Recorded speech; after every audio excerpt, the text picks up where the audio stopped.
আমার কাছে এসে দাঁড়াতে আমি একটু অবাকই হলাম। বললাম, এই মাত্র যে টিকিট দেখালাম।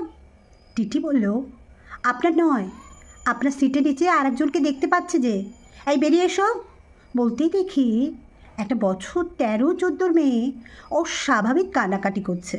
টিকিট তো নেই, তার উপর শীর্ণ অভুক্ত মলিন একটা মুখ। টিটি বলল, ভাগো ইহাসে। আমি জিজ্ঞেস করলাম, কোথায় নামবে তুমি? কোনো উত্তর নেই, শুধু কান্নাকাটি। বাধা হয়ে টিটিকে বললাম, ওর ভাড়া আমি দিয়ে দিচ্ছি, একদম শেষ স্টেশন ব্যাঙ্গালোর অবধি টিকিট দিন। টিটি বলল, কেন ফালতু এতগুলো টাকা নষ্ট করবেন ম্যাডাম?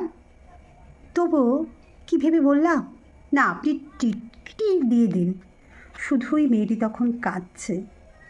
সেসব দিন কাটা থাকুক টিকিটটা, মধ্যেখানের কোথাও স্টেশনে ও যদি নেমে যায়, হয়তো নেমে যাবে। আমায় অবাক করে মেয়েটি কোথাওই নামলো না। নাম জানলাম চিত্রা। নিজের বাবা মা কেউ নেই এই দুনিয়ায়। সৎ মা ওকে খুব খাটায় এবং প্রচণ্ড মারে। সে তাও সহ্য করে নিয়েছিল, কিন্তু খেতে দিত না যে। খিদের জ্বালায় পালিয়ে এসেছে ও। শুধু এটুকু ভেবেছে যে ওই নরকের চেয়ে অন্তত ভালো থাকবে। ব্যাঙ্গালোরে নামলাম এখন আমরা।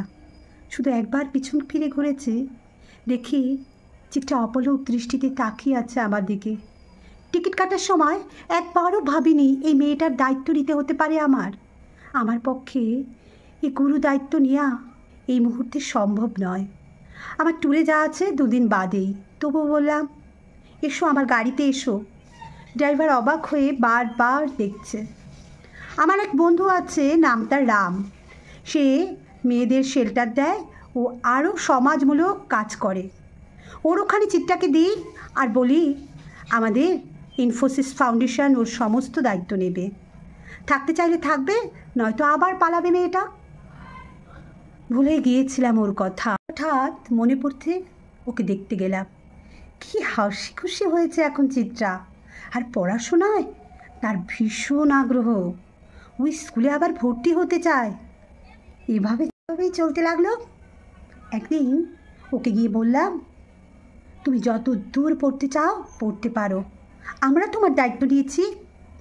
আমায় অবাক করে বলল, না আঁকা দিদি, আমি তাড়াতাড়ি একটা চাকরি পেতে চাই, তাই কম্পিউটার সায়েন্সে ডিপ্লোমা করব। তারপর প্রায়ই ভুলে গিয়েছিলাম ওর কথা। হঠাৎ একদিন বিদেশ থেকে ইমেল পেলাম চিত্রার। ও বিদেশে চাকরিরত, খুব উন্নতি করেছে, আর এখন খুব হাসি খুশি সুন্দর একটা জীবন হয়েছে ওর। মেল পড়ে ভগবানকে বললাম, ওর মুখের হাসি যেন চিরদিন এমনই থাকে। এবারে সান ফ্রান্সিসকোতে একটা লেকচার দিতে গিয়েছি। যখন হোটেল থেকে চেক আউট করবো, গিয়ে দেখি রিসিপশনিস্ট আমায় বলছে, ম্যাম আপনার সমস্ত বিল ফুললি পেইড। ওই লেডি নিশ্চয়ই আপনাকে খুব ভালো করে চেনে। খুব অবাক হয়ে আমি চারিদিকে দেখলাম।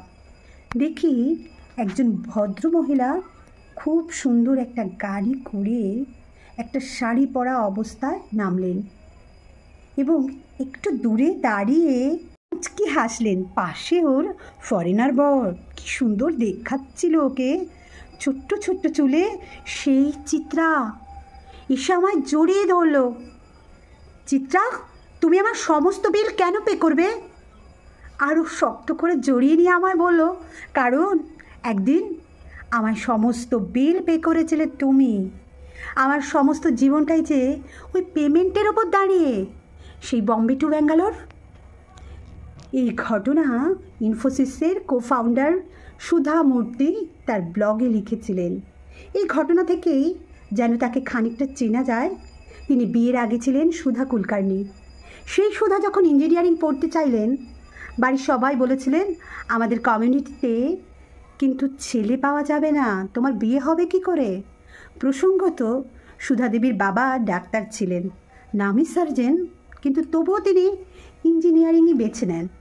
ক্লাসে 599টা ছেলে আর একটা মেয়ে। শিয়ামলি মেয়ে। সুধা জোর করে কলেজে ভর্তি হয়েছিলেন, কর্ণাটকের হুবলির ইঞ্জিনিয়ারিং কলেজে। তিনি সে শহরের প্রথম ছাত্রী। কলেজের প্রিন্সিপাল সুধাকে ডেকে বলেছিলেন 3টি শর্ত তোমায় মানতে হবে। রোজ শাড়ি পরে আসতে হবে। 2, কলেজের ক্যান্টিনে ছেলেদের ভিড়, ওদিকে যা চলবে না।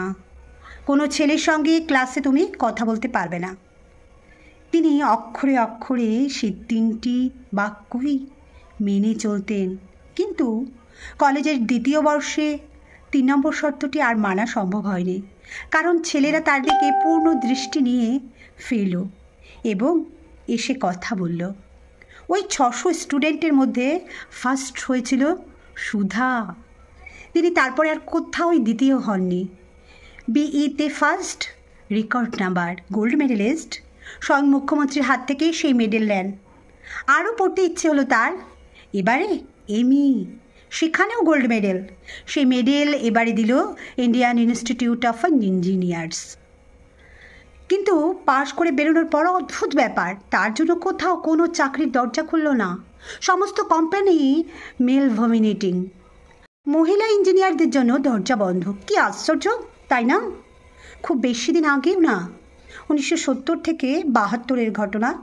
এই সময় একটা বিজ্ঞাপন চোখে পড়ে সুধা কুলকার্নির। ইঞ্জিনিয়ার চাই, যোগ্যতা অমুক তমুক, কিন্তু নিচে বড় হরফে লেখা মহিলাদের আবেদন করার প্রয়োজন নেই। টেলকো কোম্পানির বিজ্ঞাপন ছিল এটি। তিনি খুব রেগে টাটা কোম্পানিতে স্বয়ং জেআরডি টাটাকে একটি চিঠি লিখলেন। এরকম কেন হবে? যোগ্যতাই কি একমাত্র মাপকাঠি হতে পারে না?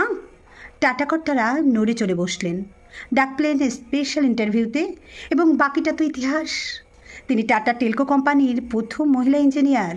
ডেভেলপমেন্ট ইঞ্জিনিয়ারের পদে যোগ দিলেন। কাউকে না কাউকে তো অসম লড়াই চালাতেই হয়, আর তার সুফল ভোগ করে পরবর্তী প্রজন্ম। এরপর টেলকোতে নারায়ণ মূর্তির সঙ্গে তার আলাপ হয়। তারপর বিয়ে। সুধা 400 টাকা আর নারায়ণ 400 টাকা দিয়েছিলেন নিজেদের বাড়িতে। সেই টাকাতেই সাদামাটা আড়ম্বরহীন বিবাহ হয়েছিল। তাদের 1 ছেলে ও 1 মেয়ে, দুজনে এখন প্রতিষ্ঠিত। ইনফোসিস খোলার কথা মাথায় আসে প্রথম নারায়ণের। নিশ্চিত জীবন ছেড়ে এক অনিশ্চিত সম্ভাবনা। সুধা তখনও চাকরি করতেন এবং নিজের সমস্ত জমানো পুঁজি দিয়ে দিয়েছিলেন। তারপরেও খানিক দিন সুধার চাকরির আয়ে 4 জনের সংসার চলত। এই হলো গোড়ার কথা। তারপর দেশের নানা প্রান্তে 70,000 লাইব্রেরি, 10,000 টয়লেট, 2600 গৃহহীনকে গৃহ। দেশের খরা বন্যা সবেতে নীরবে কাজ করে চলেছে এই ইনফোসিস। তিনি একদিকে শিক্ষিকা, লেখিকা, আবার অত বড় কোম্পানির চেয়ারপারসন। বহু সম্মান, বহু পুরস্কার পেয়েছেন। টাটা কোম্পানি ছাড়ার সময় জেআরডি টাটা তাকে বলেছিলেন কি জানেন তো? অমূল্য একটা উপদেশ। তিনি বলেছিলেন, সবসময় একটা কথা মনে রাখবে, তোমার সমস্ত টাকা পয়সার তুমি উচি মাত্র ট্রাস্টি। টাকার সব সময় হাত বদল হয়, হাতে রেখে লাভ নেই। টাকা বড় ক্ষণস্থায়ী। যদি সাফল্য আসে, সমাজকে কিছু ফিরিয়ে দেবে, সেটাই কিন্তু চিরস্থায়ী।